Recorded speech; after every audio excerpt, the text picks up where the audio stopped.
Hoje eu vou virar um montinho de 5, um de 15 e um sazon no bafo. Eu ainda vou tentar virar, ó, essa moeda aqui no bafão. Bora começar pela moeda?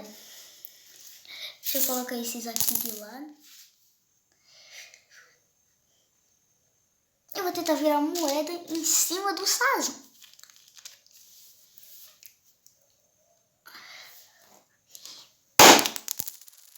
Ei! Virou, viu? É porque, ó, não deu pra vocês verem, eu acho. Mas, ó,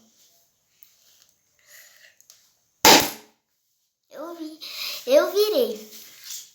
Agora, ó, eu vou virar esses dois montinhos. Eu não vou virar o de 5 porque é muito fácil.